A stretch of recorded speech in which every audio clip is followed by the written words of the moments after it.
Hello and welcome to Life in Pages. Today I'm going to do a book review over Wicked by Gregory McGuire. I'm so sorry if I said his name wrong. It's it's pretty much the book that inspired the Wicked Broadway musical, if you guys are confused on his name, if you don't know. Anyways, the first thing to know is that this book is the first of its series, which the series is called the quote-unquote Wicked Years. Also, I want to put out there that I have never seen the musical. I've only heard rough storylines of mainly from what happens from a friend. So, based on that conversation, I could tell you that the musical takes a lot, and I mean a lot, of liberties, which I can understand due to the time constraints the musical has, because like 2 hours, sometimes a little bit over. Well, a book it took me over 3 hours to read it, but I'm a slow reader, so anyways, so there is a lot of differences between the book and the musical.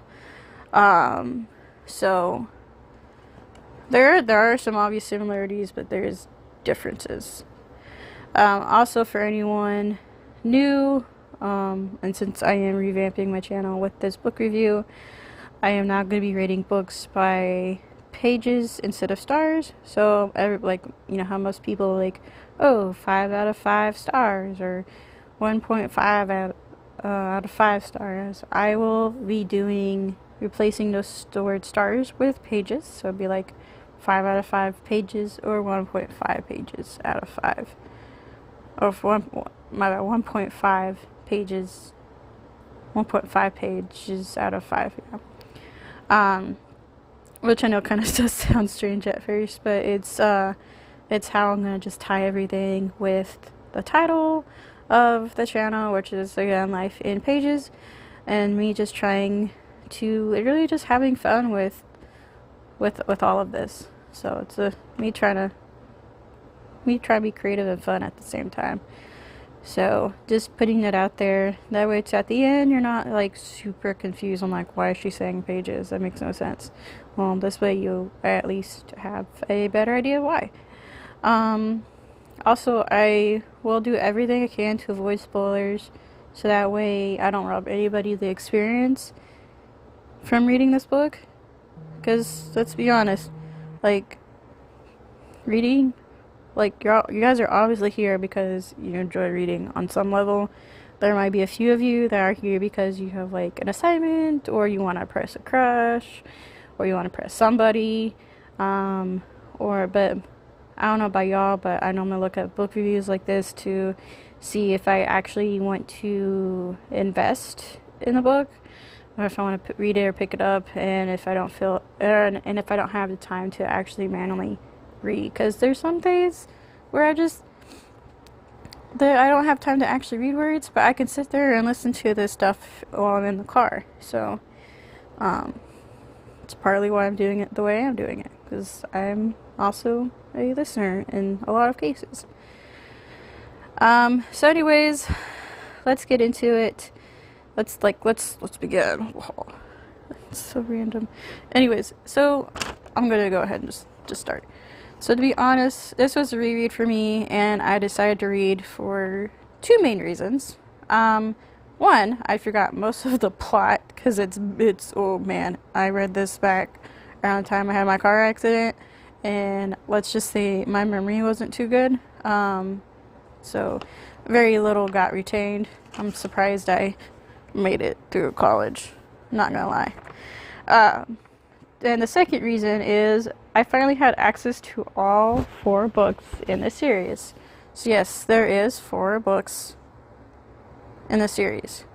Okay, and Wicked being the first, just as a brief reminder. So if y'all have no idea of what Wicked really is, we just happen to be living under a rock, which some of us have, it's okay. So Wicked is the general backstory of the Wicked Witch of the West from the original Wizard of Oz series by L. Frank Baum. Baum? Bram? Baum? I'm probably saying his name wrong. But if y'all skip the intro, Wicked is by Gregory Maguire. So they're obviously the original Wicked of Oz series is written by a different person than the person who wrote the Wicked book that inspired the musical. Just to make that very clear with y'all.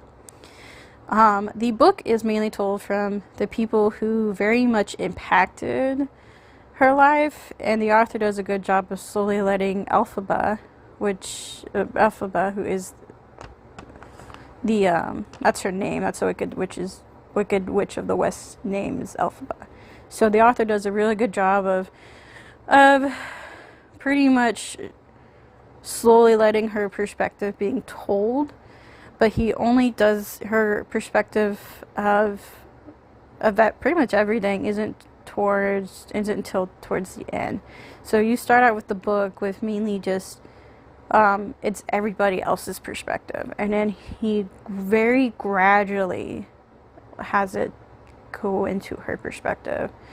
So like somewhere in the middle book, you're like bouncing between like so and so's perspective, like let's say Glinda's, and then you'll be bouncing to like Elphaba's, and then you'll be bouncing to one of the Munchkinlanders. So that does happen, but towards the end it will be mostly Elphaba's. So for clear, like already said that. But yeah, so Elphaba, that's the Wicked Witch of the name that Gregory, or the author, gives her. I will be calling her Elfie for short, just because I like her nickname better. It sounds cuter. Y'all can judge me how you will on that. So from here on out, I'm just going to call her Elfie instead of Elphaba, because that's just my personal taste. So another thing about how this author does stuff is that he definitely shows how advanced his writing and his storytelling skills are with this book. It's really impressive to me. And then he's adding creative ways of tying everything together, like what we know of Oz and stuff you wouldn't think needed tying together, because again, it's Oz. It's like most of us are introduced to the world of Oz when we're a kid, so a lot of us still see it from a kid's perspective. So reading and pretty much the world of Oz as an adult and through a lot of adult themes, I will put that out there. There is a lot of adult themes, but tying stuff together that you wouldn't think of that needed tying together is actually really amazing to me, because I wouldn't have done otherwise. And I didn't really notice that he was tying it until after the fact. So which I thought was really good on him. But I feel like this book was more written with a passion and wonder from him. It goes back to, we grew up, like a lot of us grew up as kids, and now we're dealing with the adults, and it's pretty much how do we tie all this together as an adult while keeping our childlike wonder. And he does it in a very, very wonderful way. However, I will stress that there is a lot of adult themes. So this is not something I would give to like a kid. I would give it to somebody who can handle mature stuff. So obviously, like somebody like in like high school, preferably, because there is a lot of deep topics. Anyways, Wicked manages to capture everything we as adults and teens are forced with facing as we live in this world. Gregory manages to put these struggles we face with into a familiar imaginary world where similar struggles can easily exist. From postpartum depression and other mental illnesses to like suppression, racism, and all the way to adultery and just like straight up like sex scandals or scandals in general, and like murder. There's a whole bunch of like bull jive, okay, that's happening, which again happens in the real world. Anyways, this is where I will definitely give a warning or spoiler, just because we're on the topic of adults themes that were just happening in general in this book. And the reason why I'm going to give this warning is because there is a tiny rape scene in this book. I personally avoid such books with rape scenes due to my own personal issues. So I'm giving this warning to anyone else that might also be triggered. Luckily, the scene was relatively short. I was able to pick up the book again and continue reading it. Sadly, this gives insight on how the author will display and discuss such things that do happen to people. It truly does damage and changes a person. And he does use that scene to literally show how somebody changes from such an experience and how everybody treats that person after that happens. And the thing is, a lot of us don't think about it until it's pointed out to us in such a manner. So with